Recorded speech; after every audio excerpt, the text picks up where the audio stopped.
Welcome to BA cracker YouTube channel. दोस्तों, आप सभी का स्वागत है आपके अपने यूट्यूब चैनल बीए क्रैकर में। दोस्तों, आज के वीडियो में हम लोग बात करेंगे, एक बहुत ही महत्वपूर्ण टॉपिक है जो कि हर एक परीक्षा की दृष्टि से देखा जाए तो बेहद ही इम्पोर्टेंट हो जाता है। और वो लेक्चर है जिसका मैं जिक्र करने जा रहा हूँ आज की वीडियो में। उस लेक्चर का नाम है कोबर का भूसन्नति सिद्धांत। और वो सिद्धांत किस परिप्रेक्ष्य में है, वो सिद्धांत किस परिप्रेक्ष्य में है, तो वो सिद्धांत है दोस्तों किस परिप्रेक्ष्य में, पर्वत निर्माण के परिप्रेक्ष्य में है कि पर्वतों का आखिरकार निर्माण कैसे हुआ। पर्वत के बनने की जो प्रोसेस है, जो बनने की प्रक्रिया है, वो किस प्रकार से है। तो उनमें से जो बहुत सारे विद्वान हुए हैं, उनमें से एक विद्वान है कोबर, स्वयस हैं, उसके बाद में बेगनर हैं। बेगनर ने भी जो है पर्वत निर्माण कार्य जो है हलचलों, मतलब जैसे पर्वत निर्माण करने की जो प्रोसेस है उसको थोड़ा बहुत समझाया अपने महाद्वीपीय विस्थापन के सिद्धांत के हिसाब से, जो वीडियो आपकी शुक्ला एचडी पॉइंट पे अपलोड है। ठीक है दोस्तों, तो उसको आप देख लीजिएगा। उसके बाद वाला जो लेक्चर है, अभी मैंने उसकी आलोचना नहीं करवाई है, आलोचना भी आपकी उसकी करवाएंगे हम। ठीक, लेकिन यहाँ पे जो कोबर वाला भूसन्नति सिद्धांत है, ये यूपीएससी की दृष्टि से देखा जाए, मतलब पीसीएस वगैरह, स्टेट पीसीएस हो गया और आईएएस की लेक्चर में जो है ये उसमें पूछा, सिद्धांत वगैरह किसमें पूछा था लगभग। जैसे अगर प्रीलिम्स का आप एग्जाम दे रहे होंगे, आईएएस प्रीलिम्स का, तो उसमें क्या पूछता है, उसमें पूछता है जैसे कि मान लिया थ्योरी से रिलेटेड कोई जो है सामान्य सी बातें पूछ लेता है और जो कि ऑब्जेक्टिव फॉर्म में वो बना सके। लेकिन जो जो है मेंस का जो होता है, जो मुख्य परीक्षा होती है, उत्तर लेखन में अगर उसको पूछना है तो किस तरीके का क्वेश्चन पूछेगा कि कोबर के भूसन्नति सिद्धांत जो कि पर्वत निर्माण कारी हलचलों में या पर्वत निर्माण की सही व्याख्या करता है या नहीं करता है, उसकी आलोचनात्मक या समालोचनात्मक व्याख्या कीजिए, कुछ इस प्रकार का प्रश्न बनाता है। ठीक, तो वो प्रश्न जो होते हैं उन प्रश्नों को भी क्लियर करेंगे। साथ ही साथ अगर आप जो है बीए की परीक्षा दे रहे हैं या फिर बीए की तैयारी कर रहे हैं, तो बीए फर्स्ट ईयर जो है वो भौतिक भूगोल को डिनोट करता है। भौतिक भूगोल के परिप्रेक्ष्य में उससे प्रश्न पूछे जाते हैं। ठीक, बीए फर्स्ट ईयर में, तो बीए फर्स्ट ईयर का जो फर्स्ट पेपर है उसमें भौतिक भूगोल यानी फिजिकल ज्योग्राफी के क्वेश्चंस आते हैं। और जो फिजिकल ज्योग्राफी होता है उसमें पर्वत निर्माण कैसे हुआ, उसके बाद में पठारों का निर्माण कैसे हुआ, और इन सभी से सिद्धांत जो निकले हैं, जो मतलब कोई भी होगा तो उसकी संकल्पना दी जाएगी। जैसे पर्वत निर्माण हुआ तो पर्वत निर्माणकारी जो संकल्पनाएं हैं उनको देगा कोई व्यक्ति होगा, भूगोलवेत्ता होंगे, कुछ विद्वान होंगे, तो वही सारे विद्वानों ने दिया। तो उनमें से एक आते हैं कोबर महोदय दोस्तों। तो यहाँ पे देखिएगा, यहाँ पे क्या, कोबर, कोबर का भूसन्नति सिद्धांत, भूसन्नति, कोबर का भूसन्नति सिद्धांत। भूसन्नति को इंग्लिश में बोला जाता है जियोसिंक्लाइन। तो जियोसिंक्लाइन थ्योरी है ये किसकी, कोबर की। और ये भूसन्नति जो है, इसको हम थोड़ा जो है डेफिनेशन इसका देख लेते हैं, जिसको थोड़ा विस्तार पूर्वक हम समझेंगे, क्योंकि जो भूसन्नति होती है इसी पर पूरा इनका सिद्धांत जो है वो डिपेंड होता है। देखिए, जो भूसन्नति है, मान लिया भूसन्नति उसको बोलते हैं, एक ये दो प्लेटें या फिर दो ऐसे भूखंड होंगे जो कि बहुत जो है कठोर भूखंड होंगे। तो जो दो कठोर भूखंड के बीच का जो क्षेत्र होता है, इसमें क्या हो, जैसे ये, एक मिनट,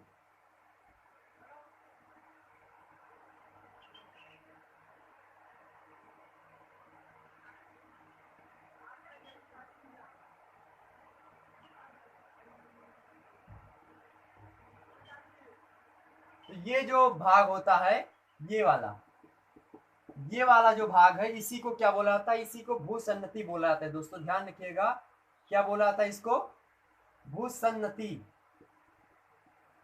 तो इसको भूसन्नति बोल दिया जाता है, जियोसिंक्लाइन बोला जाता है इसको। और ये क्या है, स्थल भूखंड है, ये भूखंड है। और एक ऐसे भूखंड है, बहुत मजबूत भूखंड है। ठीक, तो ये कैसे है, भूखंड है, ये भूखंड दूसरा है, ये भूखंड वन है। मान लिया ये दो ऐसे भूखंड हैं। ऐसे जो कोबर का भूसन्नति सिद्धांत है वो यही व्याख्या करता है कि माना कि दो ऐसे भूखंड रहे होंगे प्राचीन काल में, भूखंड वन और भूखंड टू।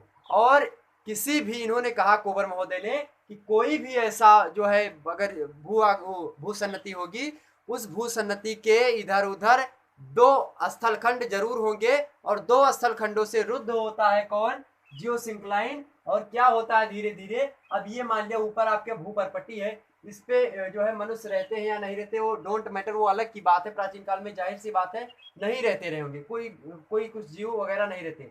इस पे क्या होती थी, नदियां प्रवाहित हुआ करती थी, तो स्थल खंड पे नदियां बहा करती थी। और वो नदियां क्या करती थी, रास्ते में जो अवक्षेप होते थे, जो है मलबे होते थे, उसको ला ला करके इसी गड्ढे में क्या करती थी, गिराया करती थी। ध्यान से सुनिएगा दोस्तों ये सारी चीजें। तो ये नदियां क्या करती थी, बहुत सारे निक्षेप सॉरी बहुत सारे मलबे को ला करके इसी सिंकलाइन में, इसी भूसन्नति में क्या करती थी, इस भूसन्नति में ऐसे करेंगी, क्या करेंगी, इसमें मलबे को निक्षेपित करेंगी, मतलब इकट्ठा करेंगी, छोड़ देंगी। निक्षेपण मतलब होता है, एक बात यहाँ पे ध्यान रखिएगा, निक्षेपण एक शब्द आप सुनोगे ज्योग्राफी में बहुत बार, निक्षेपण। तो निक्षेपण का सीधा मतलब होता है छोड़ना। किस चीज को छोड़ना, जैसे अगर कोई वायु है, बहुत सारी चीज में निक्षेपण होता है, जैसे वायु है, वायु बालू को मतलब उड़ा करके ले जा रही है, और जिस जिस स्थान पर वायु को छोड़ती है, तो उस प्रोसेस को क्या बोला जाता है कि वायु को छोड़ दिया, तो वायु का मतलब बालू का निक्षेपण कर दिया, वायु ने निक्षेपण कर दिया किसका, बालू का। जैसे मान लिया कोई नदी बहती जा रही है, रास्ते में कंकड़ पत्थर या मलबे को सबको बहाकर साथ में ले जा रही है, और जब नदी इन्हीं कंकड़ पत्थर को क्या करेगी, रास्ते में छोड़ती चली जाएगी, तो इन्हीं छोड़ने की जो प्रक्रिया होगी, जो छोड़ देगी यहाँ पे क्या होगा, नदियों ने मलबों का या फिर अवसादों का निक्षेपण कर दिया, सेडिमेंटों का क्या कर दिया, सेडिमेंट इसको इंग्लिश में बोला जाता है, मलबे को, तो सेडिमेंट को क्या कर दिया, निक्षेपित कर दिया, मतलब छोड़ दिया। तो जहां पे नदियां अपने द्वारा बहा कर लाई गई वस्तुओं को, अपने द्वारा बहा कर लाए गए मलबे को छोड़ देती हैं, वही उसी को क्या बोलाता है, निक्षेपण बोलाता है, फिर निक्षेपित करना कहते हैं। ठीक, तो ये बात ध्यान में आपके आ जानी चाहिए कि निक्षेपण क्या होता है। निक्षेपण आपको पता होगा। अवसाद आपको एक बात पता होना चाहिए कि अवसाद क्या होता है, तो ये भी ध्यान दीजिए। अवसाद जो नदियों के द्वारा या फिर किसी जो है बल के द्वारा, या फिर बाह्य बल, जैसे वायु हो गई, और भी बहुत सारे बल हैं, बहुत सारे माध्यम हैं, जिनके माध्यम से ये अवसाद का मतलब होता है, सीधा मतलब होता है एक जनरली भाषा में मलबा।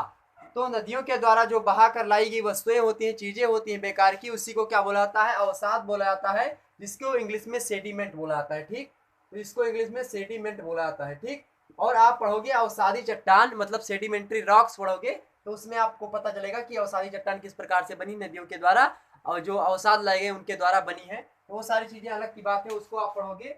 ठीक, फिर हाल यहाँ पे कोबर का हम भूसन्नति सिद्धांत पढ़ रहे हैं, उसको थोड़ा समझ लें अच्छे तरीके से। ठीक, ध्यान रखिएगा, कोबर का जो भूसन्नति सिद्धांत है वो इस तरीके का कार्य कर रहा था।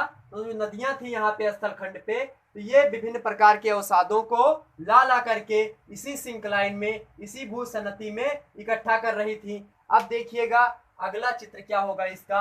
अब जब नदियां क्या करेंगी, तमाम सारे अवक्षेपों को लाएंगी। देखिए अब क्या हो रहा है, मान लिया नदियां यहाँ से बह रही है। ठीक, अब यहाँ से इन सभी का क्या कर रहा है, अपर्दन हो रहा है, भूखंडों का अपर्दन हो रहा है। अब नदियां कहाँ से मलबे लाएंगी, इन्हीं भूखंडों का अपर्दन तो करेंगी। अपर्दन क्या होता है, इसको भी समझ लीजिए 1 मिनट के अंदर।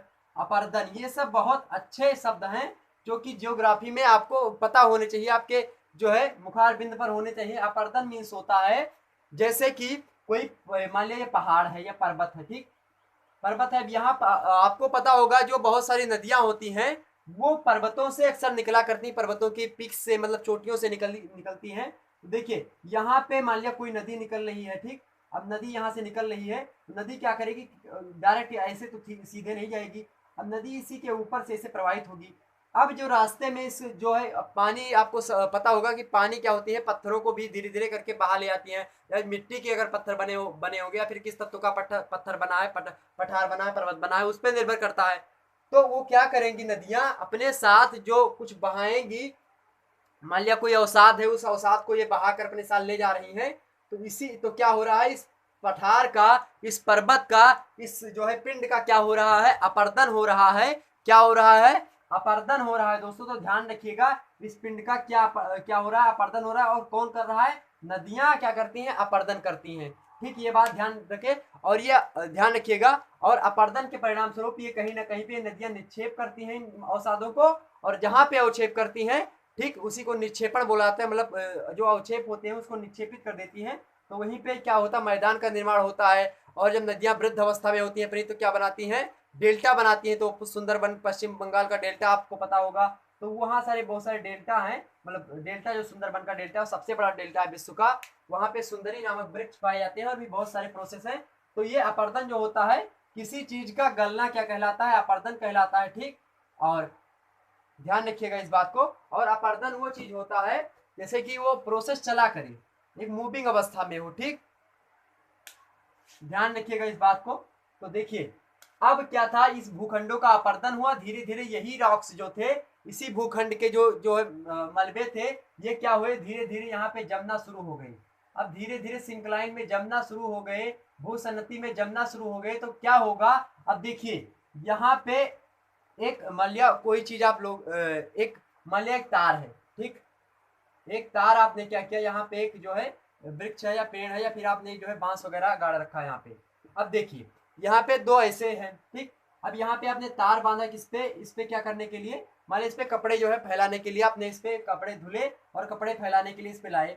तो देखिएगा जब आप कपड़ा यहाँ पे फैलाते हो तो क्या होता है, सीधा तार मतलब एकदम तना हुआ होता है। लेकिन अगर आप एक बात यहाँ पे ध्यान रखिएगा, अगर कपड़ा आप यहाँ पे फैलाओगे तो क्या होगा, ये वाला जो पोजीशन होगा ये थोड़ा झुक जाएगा, मतलब यहाँ पे आ जाएगा लगभग। देखिए कैसा, अब जब यहाँ पे कपड़ा फैलाओगे तो कुछ ऐसा आपका तार हो जाएगा।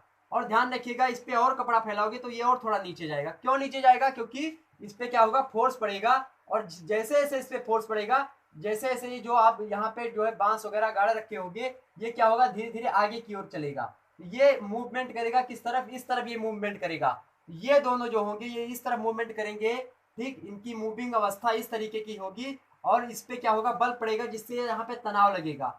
अब तनाव लगेगा तो इन दोनों के बीच में संपीड़नात्मक बल लगेगा, मतलब एक दूसरे की तो और खींचेंगे। और जब खींचेंगे तो जो ये यहाँ पे चीजें होंगी, जो यहाँ पे पूरा भरा हुआ होगा, और ये चीजें क्या होंगी, मान ली कपड़ा यहाँ पे फैलाए हो तो क्या होगा, जब तार ऐसे होंगे तो यहाँ से कुछ ना कुछ यहाँ पे उठेगा या फिर यहाँ से कुछ ना कुछ उठेगा, ठीक। तो ध्यान रखिएगा, इस मैं कपड़े का उदाहरण दे रहा था। अब यहाँ पे एक बात ये समझिएगा कि अब देखिए जो भूसन्नति के द्वारा कैसे पर्वत का निर्माण हुआ। तो मान लिया इसमें जो है बहुत सारे मलबे क्या है, अब धीरे धीरे भर रहे हैं। अब मलबों का इतना बड़ा जो है बहुत, अब यहाँ पे बहुत बड़ी एरिया रही होगी। तो ये एक बात जो है, मैं हिमालय की यहाँ पे व्याख्या नहीं कर रहा हूँ, ये आपको विस्तार से भी समझा देता। मैं एक बात बता रहा हूँ, कोई भूखंड है यहाँ पे पूरा मान लिया ये भर गया। अब इन मलबों का दाब इतना होगा इस भूसन्नति पे कि दाब के कारण से क्या होता है, ये जो स्थल भूखंड है, एक तो ये जल के द्वारा अपर्दित हो रहा है, नदियों के जो है अपर्दन के परिणाम स्वरूप इनका अपर्दन हो रहा है, इधर से भी अपर्दन हो रहा है नदियों के परिणाम स्वरूप। और इन अपर्दन होकर के ये मलबा जो है बीच में आ रहा है, जो कि ये एक जर्जर अवस्था के रूप में होता है। अब क्या होगा, और ये टुकड़े नए नए होंगे, आपस में भी जुड़ रहे होंगे, तो क्या होगा, इस पे तनाव होगा, मतलब ये नीचे की ओर, मतलब दबाव ज्यादा बढ़ेगा। और जैसे जैसे दबाव बढ़ता जाएगा, ये दोनों पिंड जो होंगे ये ऊपर की ओर उठते चले जाएंगे। और जैसे जैसे ये ऊपर की ओर उठेंगे तो क्या होगा, यहाँ पे वलन की प्रक्रिया मतलब मोड़ पड़ने लगेगा यहाँ पे। तो यहाँ पे क्या होगा, मोड़ पड़ने लगेगा। या ऐसा ना कहिए, ऐसा ना कहकर आप एक यहाँ पे और उदाहरण समझ सकते हो कि जो इधर का भाग होगा, यहाँ का जो किनारे का, ये क्या होगा, यहाँ पे मोड़ पड़ना शुरू हो जाएगा। यहाँ पे क्या होगा, मोड़ पड़ना शुरू होगा, मतलब यहाँ पे वलन की प्रक्रिया शुरू हो जाएगी। वलन मतलब मोड़दार, एक चोटी फिर घाटी, फिर चोटी फिर घाटी, इस तरीके का कुछ पर्वत निर्माण होगा। तो हिमालय आपका इसी प्रकार का उदाहरण है। आप सोच लीजिए, मान लिया ये हिमालय इधर बना, हिमालय, और इधर कुल्लू की पहाड़ियां, कुनलुन, ये कुनलुन पहाड़ी हो गई, हिमालय हो गया, ग्रेट हिमालय की मैं बात कर रहा हूँ। और बीच का क्या बना, तिब्बत का पठार। हिमालय को अगर ले लीजिए तो तिब्बत का पठार। अब ये तिब्बत का पठार बीच में बन गया, क्यों बनता है, क्योंकि जितना ज्यादा इस पे दबाव लगेगा उतना ज्यादा क्या होगा, इसमें मोड़ आएगा, उतने ज्यादा संपीडनात्मक बल लगेगा। संपीडनात्मक बल मतलब होता है एक दूसरे की तरफ आना, खिंचाव। तो उतना ही मतलब दबाव के कारण खिंचाव जो होता है, तो संपीडनात्मक बल उतना ज्यादा लगेगा। और जितना अधिक संपीडनात्मक बल लगेगा उतना अधिक क्या होगा, इसकी ऊंचाई बढ़ेगी। तो और अगर और ज्यादा बल लगता है तो बीच में भी चोटियां निकलने लगेंगी। लेकिन क्या होता है, जनरली अक्सर आप देखोगे कि पर्वतों के जो पर्वत होंगे, तो एक तरफ ये पर्वत होगा, मान लीजिए मैं बात कर रहा हूँ, ये पर्वत होगा हिमालय। तो हिमालय के इधर क्या है, कुल्लू की पहाड़ियां, पाकिस्तान के कुछ इधर, और हिमालय जो है अपने भारत में नेपाल चाइना तक फैला हुआ है। तो बीच में क्या है, तिब्बत का पठार है, तो बीच में पठार का निर्माण होता है और किनारे किनारे वलित पर्वतों का निर्माण होता है। तो कोबर का भूसन्नति सिद्धांत जो था तो यही व्याख्या करता है कि जो किनारे का भाग होगा भूसन्नति के, उस पे क्या होगा, वो वलन की प्रक्रिया के द्वारा ऊपर उठ जाएगा। तो जितने भी पर्वत होंगे वो बहुत ऊंचाई तक फैले हुए हैं। जैसे हिमालय है वो वलित पर्वत है, और आज हिमालय की जो सबसे ऊंची चोटी है वो माउंट एवरेस्ट है दोस्तों, माउंट एवरेस्ट। ठीक, और माउंट एवरेस्ट की जो ऊंचाई है 8,850 मीटर के लगभग में है। ठीक, तो ये घटती बढ़ती रहती है। ठंडियों में जब इस पे बर्फ जम जाता है तो इसकी ऊंचाई 850 हो जाती है, और जब यही जो है बर्फ पिघल जाती है तो क्या हो जाता है, 8,848 मीटर ही रह जाती है। इसलिए बहुत सारी बुक वगैरह में आप पढ़ोगे कि हिमालय की मतलब माउंट एवरेस्ट की जो ऊंचाई है वो 8,850 मीटर है, किसी में लिखा रहेगा 8,848 मीटर है। तो ध्यान रखिएगा, जितने भी ऊंचेदार, जैसे मान लिया कोबर का भूसन्नति सिद्धांत हिमालय के परिप्रेक्ष्य में तो खरा साबित हो जाता है, लेकिन अगर बात की जाए कि ये एंडीज पर्वतमाला की सही व्याख्या करे, जो उत्तर से दक्षिण में पर्वत फैले हुए हैं उनकी सटीक व्याख्या ये नहीं कर पाता, ये इसकी आलोचना है। ठीक, और इनके अनुसार जो कोबर महोदय हैं, कोबर महोदय के अनुसार ये जो दोनों पिंड हैं, मान लिया ये दो स्थल खंड है, दोनों स्थल खंड, ये दोनों स्थल खंड क्या होते हैं, एक दूसरे की तरफ ऐसे आकर्षित होते हैं। लेकिन जो स्वेस महोदय हैं, स्वेस महोदय के अनुसार ये पर्वत खंड जो है, मतलब जो इसका एक मान लिया भूखंड है, बीच में भूसन्नति है, इसका जो एक स्थल खंड होगा वही केवल मूवमेंट करेगा, ना कि ये वाला मूवमेंट करेगा। लेकिन और ये ज्यादा तर्क संगत बैठता है जो स्वेस महोदय ने बताया, तो स्वेस महोदय का भी हम पढ़ेंगे आगे अगली वीडियो में। ठीक, लेकिन यहाँ पे भूखंड, यहाँ पे ये समझ लेना आवश्यक है कि कोबर का भूसन्नति सिद्धांत क्या था। आपको भूसन्नति समझ में आ चुकी होगी। अब बात करते हैं जो ये कोबर महोदय हैं, इनके कुछ क्या थे, इनके कोबर महोदय के कुछ जो है आलोचना हुई है इस व्याख्या को लेकर के, वो आलोचना भी समझ लेते हैं। और कोबर महोदय ने सिद्धांत जो दिया था वो कब दिया था, इसको भी ध्यान रखेंगे। देखिए, कोबर महोदय जो है ये सिद्धांत जो दिया था इन्होंने 1925 ईस्वी में दिया था, हम बताना भूल गए थे। 1925 ईस्वी में सिद्धांत दिया था इन्होंने, कोबर महोदय ने। ठीक, तो ये 1925 का सिद्धांत है, अच्छा खासा सिद्धांत था। लेकिन बाद में जो है बहुत सारे विद्वान और आए, उन्होंने अपने अपने तरीके से दिया। जैसे बाद में आप पढ़ोगे भूसन्नति प्लेट टेक्टोनिक थ्योरी पढ़ोगे, तो वो सटीक व्याख्या करता पर्वत निर्माण की। उसके बाद में जो है 1925, और ये जो कोबर हैं ये किस देश के निवासी हैं, तो कोबर जो है ये जर्मन भूगोलवेत्ता है, मतलब जर्मनी के निवासी है। ठीक, तो ये जर्मनी के निवासी हैं, कौन, कोबर जर्मनी के निवासी हैं। और इस सिद्धांत की जो संकल्पना दी थी, प्रस्तुत की थी, प्रतिपादन किया था कोबर महोदय ने 1925 में किया था। इस बात को ध्यान रखिएगा आप लोग। ठीक, तो कोबर का भूसन्नति सिद्धांत से कुछ इस प्रकार से प्रश्न पूछे जाते हैं जो कि आपको समझना जरूरी था। और पर्वत के परिप्रेक्ष्य में बहुत सारे सिद्धांत हैं, उन सिद्धांतों की भी चर्चा करेंगे। लेकिन कोबर के जो आलोचना हुई है वो आलोचना भी थोड़ा देखना जरूरी है। आलोचना, तो क्या क्या आलोचनाएं इनकी हुई है उसको भी जरा ध्यान से देख लेते हैं। आलोचना जो इनकी हुई है दोस्तों, वो आलोचना इनकी जो हुई है दोस्तों, आलोचना 3 खंडों में हुई है, उसको मैं ध्यान से आपको बता रहा हूँ। इनकी आलोचना हुई है कि पर्वतों के निर्माण के लिए पृथ्वी के सिकुड़ने से जो उत्पन्न होने वाला, इन्होंने कहा, इन्होंने बताया था कि क्या होता है जो ये भूसन्नति है। अब ये क्या हुआ, इन्होंने कहा कि ये सिकुड़ने लगती है। ठीक, अब ये इन्होंने कहा कि ये इधर की मूवमेंट, ये इधर का मूवमेंट करता है, इसमें तनाव बल बहुत ज्यादा लगता है। ठीक, और लोग विद्वानों ने बताया कि जितना इन्होंने बल का प्रयोग यहाँ पे संपीड़नात्मक बल इसके उत्पन्न होने से, इसके दबाव के कारण उतना संपीड़नात्मक बल नहीं उत्पन्न हो पाता जिससे हिमालय जैसे इतने बड़े पर्वतों का निर्माण संभव हो सके। इसलिए इनकी जो व्याख्या है ये पूरी रूप से खरी नहीं उतर पाती। ये एक आलोचना है किसकी, इस सिद्धांत की, कोबर के भूसन्नति सिद्धांत की, कि इन्होंने जितना बल बताया कि इतने बल से हिमालय जैसे सबसे ऊंचे पर्वतों का निर्माण हो सकता है, उतने ऊंचे पर्वतों का जो है निर्माण वास्तविक रूप से देखा जाए तो संपीड़नात्मक बल के कारण, इस दबाव बल के कारण उतना नहीं संभव हो सकता। ठीक, ये एक आलोचना थी। दूसरी आलोचना इनकी थी कि दूसरी आलोचना इनकी अगर मैं बात करूं तो इनकी दूसरी आलोचना जो थी वो दोस्तों वो थी, मान लिया इनका जो कोबर का भूसन्नति सिद्धांत था ये हिमालय एल्ब्रुस और उसके आल्पस, इन सब पर्वतों का जो है आल्पस, ठीक, एल्ब्रुस, ठीक, सियरा नेवादा हो गया, उसके बाद में कुनलुन इत्यादि पर्वतों की व्याख्या कर देता है। इन सब की व्याख्या में तो ये जो है लगभग आप बोल सकते हो कि 90% व्याख्या, 90% नहीं बोल सकते हो आप, जो है इसको बोल लीजिए 60% या 80%, हाँ 80% बोल सकते हो, मतलब करी है इन्होंने व्याख्या, बहुत अच्छे तरीके से व्याख्या करी है। इन सभी पर्वतों के रूप में तो 80 से 90%, मतलब 90%, 80 से 90% खरा उतरता है इनका सिद्धांत, कोबर का भूसन्नति सिद्धांत। लेकिन अगर बात करूं मैं, जैसे कि जो है अमेरिका वाले पर्वत, जैसे जो उत्तरी अमेरिका में पर्वत या दक्षिणी अमेरिका के पर्वत, जैसे उन पर्वतों का नाम जैसे एंडीज पर्वतमाला हो गई, एंडीज दिखाई दे रहा है, एंडीज हो गई, और रॉकीज,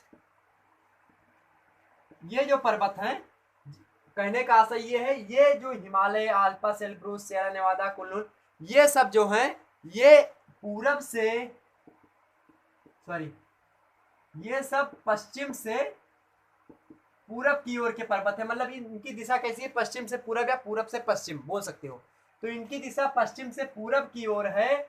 और जितने भी पर्वत पश्चिम से पूरब की ओर हैं उनकी व्याख्या कोबर का भूसन्नति सिद्धांत वास्तविक रूप से कर पाता है। लेकिन जो दक्षिण से उत्तर या उत्तर से दक्षिण, जो उत्तर से दक्षिण, ठीक ध्यान रखिएगा, जो पर्वत मान लिया ये एंडीज पर्वत है, ये उत्तर से कैसे हैं, उत्तर से दक्षिण की तरफ है, और जो उत्तर से दक्षिण की ओर के पर्वत हैं उनकी व्याख्या कोबर का भूसन्नति सिद्धांत नहीं कर पाता है दोस्तों, इसलिए इनकी व्याख्या, इनकी जो सिद्धांत है इनका, इसकी आलोचना होती है। ठीक, तो ये 2 पॉइंट थे आलोचना के, और जो तीसरा पॉइंट है आलोचना का इनका, वो हमने अभी उसके पहले ही आपको बता दिया था कि इनके अनुसार जो था, इन्होंने जो बताया था कि इसके दोनों जो सिरे हैं वो सरकते हैं एक दूसरे की ओर। इससे इसकी जो आलोचना, इनकी तीसरी आलोचना है, वो इन्होंने कहा कि जो भूसन्नतियां हैं, भूसन्नति के जो दोनों स्थलखंड हैं, ये दोनों स्थलखंड क्या होते हैं, एक दूसरे की ओर मूवमेंट करते हैं। लेकिन एक महोदय है स्वेस, तो स्वेस के अनुसार, स्वेस महोदय के अकॉर्डिंग टू स्वेस, इन्होंने कहा कि जो ये भूसन्नतियां हैं ये केवल एक ही, चाहे ये इसकी ओर मूवमेंट करेगी और चाहे ये इसकी ओर मूवमेंट करेगी, केवल एक करेगी, इस आधार पर। और ये ज्यादा तर्कसंगत है जो स्वेस महोदय ने बताया कि एक ही ओर आकर करेंगी। तो स्वेस महोदय के अकॉर्डिंग जो इन्होंने बताया कि जो स्थलखंड होंगे भूसन्नति के बगल वाले, उसका वो एक अगर जो है मूवमेंट करता है तो भी पर्वत निर्माण हो सकता है, ये ज्यादा तर्कसंगत है किसके अपेक्षाकृत, इसके भूसन्नति सिद्धांत के, जो कि कोबर महोदय के द्वारा 1925 ईस्वी में दिया गया था। कोबर एक जर्मन भूगोलवेत्ता थे। ये सारे क्वेश्चन आपसे पूछे जा सकते हैं। तो इनकी आलोचना भी आपने देखी, कोबर का भूसन्नति सिद्धांत भी आपने अच्छे से समझा। ठीक, तो ध्यान रखिएगा, कोबर का जो भूसन्नति सिद्धांत है ये हिमालय के परिप्रेक्ष्य में लगभग खरा उतर जाता है। ठीक, अब लगभग लगा के बोलिएगा, ये ज्यादा बेटर होगा। ठीक, तो दोस्तों कोबर का भूसन्नति सिद्धांत समझ में आया है तो वीडियो को लाइक करिए, चैनल को सब्सक्राइब करिए और वीडियो को शेयर कर दीजिए सभी ग्रुप्स में, सभी मित्रों के पास, ताकि जो है बीए से रिलेटेड और ज्योग्राफी से के इम्पोर्टेंट फैक्ट्स जो हों वो आपके क्लियर हो सके। और भी बहुत सारे परीक्षाओं में अगर इससे प्रश्न पूछा जाता है कोबर का भूसन्नति सिद्धांत, तो ये पूछा जाएगा कि कोबर का भूसन्नति सिद्धांत कब प्रतिपादित हुआ, तो 1925 ईस्वी में प्रतिपादित हुआ। और भूसन्नति सिद्धांत की व्याख्या किसने की है, कोबर महोदय ने की है। ठीक, इसकी आलोचना कौन कौन सी है, इसकी आलोचना, इनकी आलोचना किस विद्वान ने की है, तो स्वेस महोदय ने की है। ठीक, किस आधार पे की है, तो उत्तर से, और बहुत सारे आधार हैं, 3 आधार हमने आपको बता दिए, तो उनकी भी आलोचना भी हुई है। और कहीं कहीं पे जो है इनका जो है सिद्धांत कारगर सिद्ध होता है और कहीं कहीं पे इनकी आलोचनाएं भी होती हैं। तो अगर कोई चीज कोई व्यक्ति करेगा तभी उसकी आलोचना होगी, अगर कोई व्यक्ति घर में ही बैठा रहेगा कुछ करेगा ही नहीं तो उसकी आलोचना कौन करेगा। तो जो भी जिसकी आलोचना हो रही है, जिस पे लोग कमेंट कर रहे हैं, फिर मान लिया मैं वीडियो बना रहा हूँ, अगर मेरे वीडियो अच्छी है तो आप अच्छे कमेंट करोगे, बेकार है बेकार कमेंट करोगे।